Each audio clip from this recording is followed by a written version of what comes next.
News मध्ये मी कैलास सोनवणे आपले हार्दिक स्वागत करतो। सुरुवातीला पाहूया 24 तासातील ताज्या घडामोडी। आझाद समाज पार्टीतर्फे आयोजित बहुजन हक्क परिषदेत खासदार डॉक्टर चंद्रशेखर आझाद यांनी महायुती सरकारवर केला हल्लाबोल।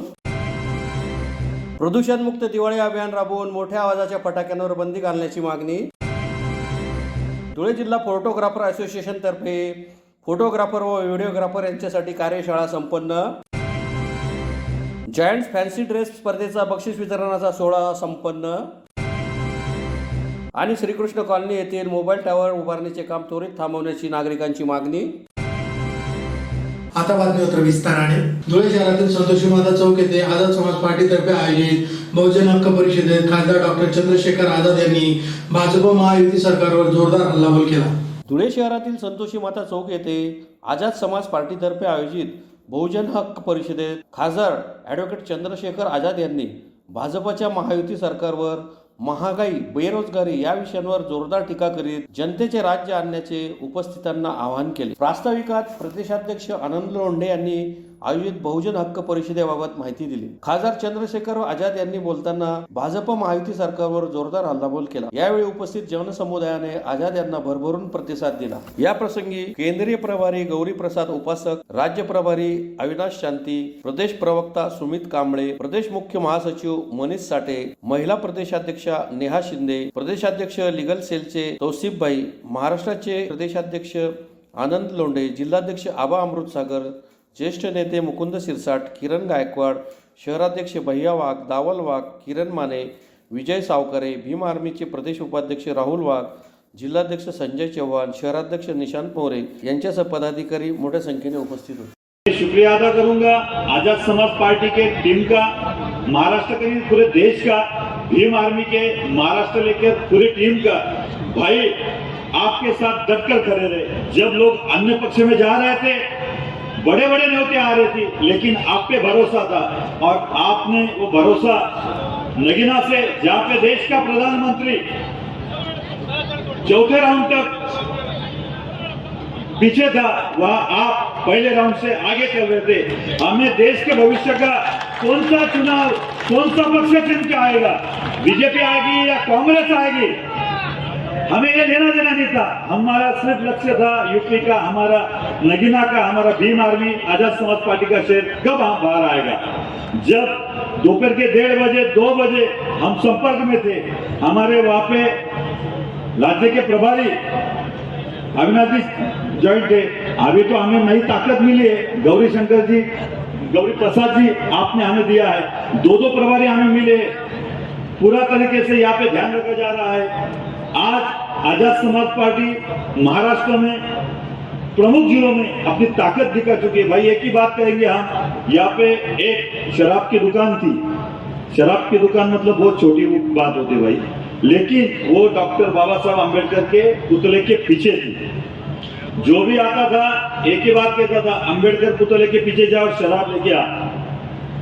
हम इस बार पे समाज में पिछले 20 साल से अपनी राजनीतिक सामाजिक संगठनों द्वारा वहां पे आवाज उठाया, लेकिन सामने वाला जो बंदा था भाई, वो उत्तर महाराष्ट्र का एक दारू माफिया है, तो सबको चुप करा देता, कभी प्रशासन के दम पे, कभी गुंडागर्दी के दम पे। लेकिन हमारा समाज कभी बिका नहीं। हम सबने ठान ली और 9 दिन तक हम लोग उपोषण के लिए बैठे, तोड़फोड़ हुई। उसके बाद हमारे बहुत सारे साथियों ने जिला लेवल पे इसका आंदोलन किया। उसके बाद जब मंत्रालय में इसकी वीसी चली, तो राज्य उत्पादन के जो मंत्री थे वो सामने बैठे थे और हम सामने बैठे थे, पूरा समाज हमारे पीछे था। हमने उनको कहा, अगर विटंबना सिर्फ महापुरुषों को चप्पल के हार और कुछ किचल डालने से होती है, विटंबना ये भी होता है कि महापुरुषों का नाम गलत तरीके से लेने के बाद भी उसको विटंबना पकड़ी जानी चाहिए। पूरा समाज के आंदोलन का पाठिंबा था, इसलिए वो दुकान हट गई वहां से। इसके लिए मैं पूरा समाज का साथियों को हमने बहुत मौका दिया है, आप नहीं कह सकते हमने मौका नहीं दिया है। हमने महाराष्ट्र में कोई प्रयास नहीं किया कि महाराष्ट्र के जो साथी काम कर रहे हैं वो कुछ करके दिखा दें, और अगर वो नहीं कर पाए हैं तो उत्तर प्रदेश की तरह अब हम महाराष्ट्र में भी इस बात को खुलेआम नहीं छोड़ सकते कि महाराष्ट्र में हमारे लोगों के अधिकार लुटते रहे और हम लोग बैठ के तमाशा देखते रहे। ये अब हम लोग महाराष्ट्र में नहीं होने देंगे और ना हम इस बात को सह सकते हैं, क्योंकि हम महसूस करते हैं कि जब हम महाराष्ट्र में आते हैं तो हमें महसूस होता है कि महाराष्ट्र में जो साथी काम कर रहे हैं वो इस उम्मीद से काम कर रहे हैं कि आने वाला कल अच्छा होगा। मेरे सामने एक तस्वीर है, आप बताना कि तस्वीर गलत है या सही है। अगर सरकारें बनी हैं लोकतांत्रिक व्यवस्था में तो उनका सबसे पहला प्रयास क्या होना चाहिए था कि गरीबी खत्म होनी चाहिए थी। होना चाहिए था नहीं होना चाहिए था, बताओ? होना चाहिए था नहीं होना चाहिए था? क्या गरीबी खत्म हुई? हाँ, ये तो हुआ कि टैक्स इतने बढ़ गए हैं कि आज गरीब की जेब जो है और उसके पहनने वाला कपड़ा छोटा हो गया, लेकिन गरीबी खत्म नहीं हुई। होना ये चाहिए था कि भूखमरी खत्म होनी चाहिए थी। होनी चाहिए थी नहीं होनी चाहिए थी? कभी अखबार उठा के देखना, गूगल करके देखना, हंगर स्ट्राइक में हम कौन से नंबर पे हैं? भूखमरी में तो नंबर आएगा 100 से ज्यादा नंबर पे हम लोग हैं। सरकार की सबसे पहली जिम्मेदारी ये थी कि हर आदमी को रोटी कपड़ा मकान की व्यवस्था कराती। कराई क्या? कराई क्या? कोई 10,000 करोड़ का घोटाला करता है, कोई 20,000 करोड़ का घोटाला करता, फिर भी साफ सोच है। और जनता अगर 5,000 रुपए का बिल देर से दे दे तो बिजली का कनेक्शन कट जाएगा, पानी की व्यवस्था नहीं होगी अगर पानी का वो ना हो। तो हम तो सब कुछ देख रहे हैं। मैं तो देश की सबसे बड़ी पंचायत में देख रहा हूं और आंख से आंख मिला के प्रधानमंत्री हो या कोई भी मिनिस्टर हो, आंख से आंख मिला के पूछता हूं कि इस बजट में हमारे लोगों की हिस्सेदारी क्या है, जो हमारे लोगों की संख्या है उसके आधार पर हमारी हिस्सेदारी क्या है, तो उधर को चले जाते हैं मुंह फेर के। वो दिन भी आएगा कि हम इस पंक्ति में नहीं होंगे जिस पंक्ति में आज बैठे हैं। हम इतनी मेहनत करेंगे कि हम चेयर की दाहिने वाली पंक्ति में होंगे, सरकार हमारी होगी और हम किसी के आगे हाथ नहीं फैलाएंगे, हम देने वाले बनेंगे। मेरी बात को आप याद रखना। होना यह चाहिए था कि अच्छे स्वास्थ्य की व्यवस्था होती, लेकिन आप तो प्राइवेट हॉस्पिटल में बड़े लोग इलाज करा रहे थे, गरीब जाएगा सरकारी में और सरकारी में डॉक्टर नहीं मिलेगा। मिल गया तो टेस्ट बाहर से लिख देगा, दवाई बाहर से लिख देगा, जेब कटवा देगा आपकी, लेकिन अमीरों की जान तो बच जाती, लेकिन गरीबों को तो ऑक्सीजन की व्यवस्था नहीं। कोरोना काल देखा था नहीं देखा था? क्या ये सरकारें ऑक्सीजन की व्यवस्था करा पाई थी? ये सरकारें ऑक्सीजन छोड़ो, ये अपने देश की सरकारी ट्रेन भी आपके लिए व्यवस्था नहीं कर पा पाई थी मजदूरों के लिए। सरकारें देखो आप किसका भला करना चाहती। अगर किसी पैसे वालों को जरूरत होती तो प्लेन से भेज देते, लेकिन जब मजदूर आना चाह रहे थे तो ये ट्रेन की व्यवस्था नहीं करा पाई। ये आप इतना प्रेम करते हैं किसान कमजोरों से, कमेरों से, मजदूरों से। होना ये चाहिए था कि बेहतर शिक्षा व्यवस्था होनी चाहिए थी, लेकिन क्या शिक्षा व्यवस्था बेहतर हो पाई? जीरो। अगर आज एमबीबीएस की पढ़ाई करनी हो और आपको सरकारी स्कूल में मौका ना मिले तो आपको जाना पड़ेगा एडेड कॉलेज में, 2-2 करोड़ रुपए की डोनेशन देनी पड़ेगी। और कहते हैं देश में सब कुछ अच्छा है, 2-2 करोड़ रुपए देकर डॉक्टर बनाने की हैसियत कितने लोगों की है देश में? और मैंने महाराष्ट्र को देखा है, मुझसे मत कहलवाओ, हमारे मुंबई के साथी बैठे हैं, जितनी जमीन में पैसे वाले लोग स्विमिंग पूल बनाते हैं उससे छोटी छोटी जगहों में 10-10 परिवार रहते हैं। मैंने अपनी आंखों से देखा है मुंबई में, मैंने देखा अपने लोगों का दर्द। मुझे पता है जितने बड़े बड़े अमीरों के कुत्तों के घर होते हैं जहां उनके कुत्ते रहते हैं, उससे छोटे छोटे चालियों में हमारे लोग रहते हैं। क्या मैंने नहीं देखा? मैंने वो स्लम्स देखी है अपनी आंखों से, जहां लेटने के लिए एक परिवार को सम्मानजनक व्यवस्था भी नहीं। परिवार का एक परिवार अंदर सोता है तो एक बाहर काम करता है, इस तरह से अपना जीवन गुजारा कर रहे हैं। क्या हम इंसान नहीं है? क्या कोई इस देश में हमारा हक नहीं है? क्या इस देश के लिए हमने कुर्बानियां नहीं दी है? क्या आजादी की लड़ाई में हमारा योगदान नहीं है? हमने कहां कमी छोड़ी? हमने इस देश का मैला उठाया अपने सर पे, इस देश की ईंटें उठाए अपने सर पे। ये बड़ी बड़ी बिल्डिंगें हमारे खून से जो है, हमारे पसीने से तर होकर ये तैयार हुई है, और इन खून पसीने से तर हुई बिल्डिंगों में आज हमारे लोगों को रहने का अधिकार नहीं है, क्योंकि ये अमीरों की बिल्डिंग है, पैसे वालों की बिल्डिंग है, सरकार की बिल्डिंग है। और ये सरकार किसकी है ये भी हमें तय करना पड़ेगा।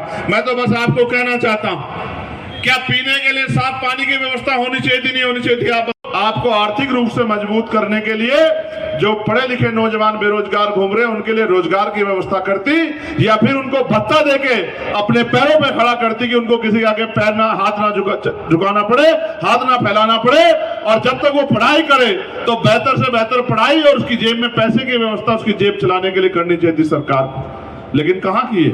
कुछ भी तो नहीं। फिर सरकार अगर आपकी होती तो आपके क्षेत्रों में उद्योग धंधे लगने चाहिए थे कि पढ़े लिखे नौजवानों को और माताओं बहनों को रोजगार मिलता और वो सम्मान से अपना जीवन जी पाते। और सरकार अगर आपकी अपनी होती, आपकी चहेती होती, आपके बारे में सोचती, तो फिर आपको जीने योग्य भूमि की व्यवस्था कराती। और अगर ये नहीं करा सकती तो आपको सोचना चाहिए और समझना चाहिए कि सरकारें आपकी नहीं है। ये तो चुनाव के समय आपसे वोट लेने के लिए आपकी बस्तियों में आते हैं, और वोट लेके दोबारा कभी आपकी बस्तियों में 5 साल में नहीं आते हैं। ये बस्तियों में इसलिए आते हैं चुनाव के समय की बाबा साहब अम्बेडकर ने अपने 4 बच्चों की कुर्बानी देके आपको करोड़ रुपए से कीमती वोट का मताधिकार दिया है। और जब तक ये अधिकार आपके पास है, ये बड़े बड़े महलों वाले आपकी गलियों में आते रहेंगे और चुनाव के समय आपके पैर पकड़ के हाथ मिला के गले लग के आपसे वोट छीनने का प्रयास करते रहेंगे। आपको समझदार बनना पड़ेगा। वो समझदार है, वो जानते हैं आपकी हैसियत क्या है और आपकी जरूरत कब है, वो जानते हैं। आप नहीं जानते हो कि उनकी नजरों में आपकी हैसियत क्या है और उनको आपकी जरूरत क्या है, और आप भाईचारा नहीं बना पा रहे हो। मैं आपसे कहना चाहता हूं इस मंच के माध्यम से, बहुजन तब बनेगा जब इस क्षेत्र का अनुसूचित जाति का व्यक्ति, मुस्लिम समाज का व्यक्ति, आदिवासी समाज का व्यक्ति, पिछड़े वर्ग का मेरा भाई, किसान, नौजवान, महिलाएं, सब लोग एकजुट होकर अपने अधिकारों के लिए लड़ेंगे। आपस में नहीं लड़ेंगे। जब ये भाईचारा बनेगा तब बहुजन बनेगा, इसके बगैर बहुजन नहीं बन सकता है। आज बहन बेटियां सुरक्षित नहीं है, जुल्म ज्यादती हो रही है। मेरे पास 3 एप्लीकेशन है। एक एप्लीकेशन में लिखा है कि यही बराबर में कुछ दूर पे बाबा साहब अम्बेडकर का स्टैचू जमीन होने के बावजूद सामंती लोग लगाने नहीं दे रहे हैं। मैं आनंद भाई से कहना चाहता हूं कि आप प्रयास करो कि वो शांति से लग जाए, और अगर शांति से नहीं लगेगा तो फिर क्रांति से लगेगा। बाबा साहब अम्बेडकर के बच्चे कमजोर नहीं है, इस बात का ध्यान जो है सब लोगों को रखना चाहिए। रही दूसरी बात, एक एप्लीकेशन मेरे पास और है कि यहाँ 300 से ज्यादा परिवार इसी दुनिया में जो स्टेशन के पास हैं उनको उजाड़ दिया गया है, और उनको जो है वापस स्टैब्लिश करने की कोई योजना नहीं है। मैं आनंद भाई को विश्वास दिलाता हूं, मुझे नहीं पता वो परिवार यहाँ है या नहीं है, लेकिन मैं आनंद भाई को विश्वास दिलाता हूं कि इस मामले को मैं पार्लियामेंट में पूरे जोर शोर से उठाने का काम करूंगा। और अगर उसके बाद भी बस नहीं चला तो मैं यहीं दूल्हे में आके आपके साथ आंदोलन में बैठने का काम करूंगा, धूम में, और इस सरकार को झुकाने का काम करूंगा कि उनको उनके घर मिल सके। आज मैं उनके घर देख के आऊं, बहुत बुरी हालात में है। वो आई मेरी आंखों में देख के कह रही थी कि बेटे अगर आप जैसे कुछ लोग यहाँ तैयार हो जाएं तो हमारी परेशानियां हल हो जाएगी। मैं कहता हूं उस माँ को कि यहाँ मेरे जैसे लाखों नौजवान तैयार हैं, बस आप उनको पहचान लो। ये जो नौजवान इस मंच पे बैठे हैं, ये जो जिम्मेदार लोग इस मंच पे बैठे हैं, ये हर एक शख्स जो है चंद्रशेखर आजाद है।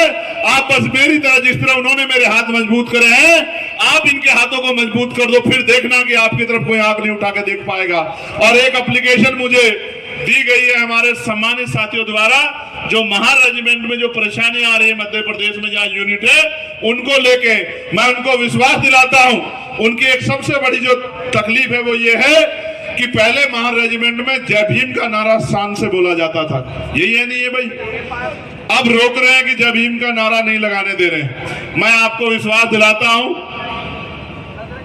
कि सरकार की ईंट से ईंट बजा देंगे अगर इनकी मांग पूरी नहीं हुई, और जय भीम का नारा उतनी जोर से लगेगा जितनी जोर से लगना चाहिए था। वो हमारा अधिकार है। और कितने मेडल। धुळे जिल्ह्यात प्रदूषण मुक्त दिवाळी अभियान राबवून मोठ्या आवाजाच्या फटाक्यांवर बंदी घालावी अशी मागणी धुळे जिल्हा निसर्ग मित्र समितीतर्फे जिल्हाधिकाऱ्यांना निवेदनाद्वारे करण्यात आले। धुळे जिल्ह्यात प्रदूषणमुक्त दिवाळी अभियान राबवून मोठ्या आवाजाच्या फटाक्यांवर बंदी घालावी अशी मागणी धुळे जिल्हा निसर्ग मित्र समितीतर्फे जिल्हाधिकाऱ्यांना निवेदनाद्वारे करण्यात आली आहे। यासाठी जिल्हाधिकारी कार्यालयासमोर निदर्शनही करण्यात आली। निवेदनात म्हटले आहे की वाढते प्रदूषण लक्षात घेता दिवाळी निमित्ताने फटाक्यांमुळे विषारी वायू व मोठ्या आवाजाच्या फटाक्यांमुळे होणारे ध्वनी प्रदूषण कमी करण्यासाठी शासनातर्फे प्रदूषणमुक्त दिवाळी अभियान राबवणे गरजेचे आहे। आज प्रचंड वृक्षतोड, वाढते कारखाने, गिरण्या तसेच वाहनांमुळे प्रदूषणात वाढ होऊन पर्यावरणाचा ऱ्हास होत असून दिवाळी निमित्ताने मोठ्या फटाक्यांमुळे ध्वनी प्रदूषण, वायू प्रदूषण, जल प्रदूषण तसेच वृद्ध, लहान बालके व आजारी व्यक्तींना त्रास होतो व कोरोनाची लागण झालेल्या व्यक्तींनाही त्रास होतो. तरी शासनातर्फे प्रदूषणमुक्त दिवाळी अभियान राबवण्यात यावे अशी मागणी करण्यात आली आहे. यावेळी प्रेमकुमार अहिरे, DB पाटील, RR सोनवणे, वैभव पाटील, प्रभाकर शिरसाट आदी उपस्थित होते. आज आम्ही आमच्या समितीचे संस्थापक प्रेमदादा, आमचे जिल्हाध्यक्ष DB बापू, शहराध्यक्ष येचे पाटील, शहर सचिव वैभव दादा आणि आमचे ज्येष्ठ राज्य संघटक शिरसाट साहेब, प्रभाकर शिरसाहेब. मित्र, आज आम्ही माननीय जिल्हाधिकारी साहेबांना निवेदन देण्यासाठी आलो आहोत. निसर्ग मित्र समितीचं विविध क्षेत्रात पर्यावरण, जलसंवर्धन, जलसिंचन, प्रदूषण या विविध क्षेत्रात कार्यरत असताना दरवर्षाप्रमाणे आम्ही यावर्षीसुद्धा माननीय जिल्हाधिकारी यांना निवेदन देणार आहोत की येणारं दिवाळी सण हा मोठ्या उत्साहात साजरा होतो, परंतु या उत्साहामध्ये अतिउत्साहामुळे मोठ्या आवाजाचे फटाके जे असतात त्यामुळे पर्यावरणावर ध्वनी प्रदूषण होतं, वायू प्रदूषण होतं आणि त्या प्रदूषणाच्या मानवी आरोग्यावर विपरीत परिणाम होतो. या प्रदूषणाला रोखण्यासाठी आपण एक सामाजिक बांधिलकी म्हणून निसर्ग मित्र समितीच्या वतीने निवेदन देणार आहोत आणि जे मोठ्या आवाजाचे फटाके आहेत त्यावर बंदी आणली पाहिजे. त्याचप्रमाणे जे प्रदूषित कारखाने आहेत किंवा जे विविध घटक आहेत ज्याच्यामुळे पर्यावरणात प्रदूषण होतं या घटकावर सुद्धा शासनाने एक प्रकारे बंदी आणली पाहिजे, बंधन आणलं पाहिजे. यासाठी आमच्या निसर्ग मित्र समिती सर्व पदाधिकारी आम्ही माननीय जिल्हाधिकारी साहेब यांना निवेदन देण्यासाठी एकत्र आलो आहोत. अध्यक्ष बापूसाहेब DB पाटील, निसर्ग मित्र समितीचे संस्थापक प्रेमदादा अहिरे, आमचे राज्य संघटक प्रभाकर दादा शिरसाट, शहर प्रमुख येचे पाटील, त्याचप्रमाणे आमचे मित्र नंतर शहर सचिव वैभवदादा पाटील, आम्ही सर्व मित्र या निमित्ताने एकत्र आलो आहोत आणि या निवेदनाची दखल शासनाने घ्यावी अशी मी त्यांना विनंती करणार आहोत. धुळे जिल्हा फोटोग्राफर असोसिएशन तर्फे फोटोग्राफर व व्हिडिओग्राफर यांच्यासाठी शहरातील जेल रोडवरील क्युमाइन क्लब समोरील IMA हॉल येथे कार्यशाळेचे आयोजन करण्यात आले होते. धुळे जिल्हा फोटोग्राफर असोसिएशन तर्फे फोटोग्राफर व व्हिडिओग्राफर यांच्यासाठी शहरातील जेल रोडवरील क्युमाइन क्लब समोरील IMA हॉल येथे वर्कशॉपचे आयोजन करण्यात आले होते. महाराष्ट्राचे सुप्रसिद्ध छायाचित्रकार, सिनेमॅटोग्राफर रामकृष्ण सुर्वे यांनी उपस्थितांना मार्गदर्शन केले. यावेळी संघटनेतर्फे फोटोग्राफी आणि व्हिडिओग्राफीसाठी लागणारे 2 सॉफ्टवेअर मोफत देण्यात आले. रामकृष्ण सुर्वे यांनी AI टेक्नॉलॉजीचा वापर करून व्यवसाय कसा वाढवावा, photography marketing tips, social media, photography tricks आणि tips, cinematic video tips, drone परवानगी व लायसन्स, कॅमेरा दोष व निराकरण सहज व सोप्या भाषेत, प्रशिक्षण, बेसिक व ॲडव्हान्स कॅमेरा सेटिंग इत्यादी, व्हिडिओ अँगल, फ्रेम, कंपोज याबद्दल सविस्तर माहिती दिली. तसेच SIP आणि रिटायरमेंटवर अक्षय चाजड यांनी मार्गदर्शन केले. यावेळी धुळे जिल्हा फोटोग्राफर असोसिएशनचे पदाधिकारी तसेच फोटोग्राफर व व्हिडिओग्राफर मोठ्या संख्येने उपस्थित होते. या गोष्टींबद्दल अतिशय सजग असणं आपण गरजेचं आहे आणि तिसऱ्या मुलाची नक्की खूप काळजी घ्या. तर ते 2 मुलं तुम्हाला म्हातारपणी सांभाळतील की नाही माहिती नाही, पण हा तिसऱ्या मुलाची जर तुम्ही काळजी घेतली तो म्हातारपणी नक्की सांभाळणार. बरोबर आहे. मी जुना काय त्याच्यातलाच केस म्हणतो की हिंदूजी हॉस्पिटलला माझी आई ऍडमिट असताना मी प्रायव्हेट नर्सेस अरेंज केल्या होत्या 2. तर 12-12 तास ते थांबायचे, ड्युटी करायचे. काय करायच्या की सकाळी 9ला यायची आणि रात्री 9 पर्यंत थांबायची आणि दुसरी नर्स ती गेली 9ला की ती 9ला यायची आणि रात्री सकाळी 9 पर्यंत ती थांबायची. सकाळची जी नर्स होती, हे मी बोलतोय 2017 मधलं, परत माझ्या काकांच्या 15 ऑगस्ट 2017ला माझी आई गेली. नर्सेसनी काय पैसे घेत होते डेली? रात्रीची नर्स जी होती ती 1200 रुपये पर डे आणि सकाळची जी नर्स होती ती 900 रुपये पर डे, अदर दॅन हिंदूजी हॉस्पिटलचे नर्सेस व्यतिरिक्त. किंवा माझ्या आईच्या शेजारून तुम्ही आलायचंच नाही, तिथंच थांबायचं. लेडीज वॉर्ड असल्यामुळे सगळ्यांना कंटिन्युअसली थांबून देत हॉस्पिटल आणि मुंबईच्या हॉस्पिटलचे नियम पण बऱ्यापैकी कडक असतात. मी बसल्या बसल्या कॅल्क्युलेशन केले की मी पण कधीतरी माझ्या आईच्या वयाचा होणार आहे. वय वर्ष 78ला माझी आई गेली, तर त्यावेळी मला माझ्या 78व्या वर्षी मी अशा 2 नर्स माझ्यासाठी अफोर्ड करू शकेल का? तर काही लाख रुपये रोज द्यावे लागतील मला नर्स. माझ्या 78व्या वर्षी, तर काय होईल? त्याच्यासाठी काय, मी जर चुकीच्या ठिकाणी पैसे गुंतवले, ते पैसे त्या प्रमाणात तेवढे वाढले नाही, तर मला कॉम्प्रोमाइज करायला लागेल. मला नाही असं अफोर्ड करता येणार. म्हणून आपल्या पैशांचं महत्व समजून घ्या. योग्य ठिकाणी गुंतवणं, रिटायरमेंटच्या दृष्टीने आतापासून विचार करा. त्याच्यासाठी मी ज्या तुम्हाला आता शेअर्सच्या काही जे उदाहरणं दिले, अशी बाजारात रोज आहे. आपल्यापैकी सगळेजण डीमार्टला गेले असणार. सुंदर असं कार्यक्रमाचं आयोजन केलं आहे. येणारा काळ हा टेक्नॉलॉजी सिनेमॅटिककडे वळते. वेडिंगमध्ये सिनेमॅटिक मोठ्या प्रमाणात येऊ पाहत आहे.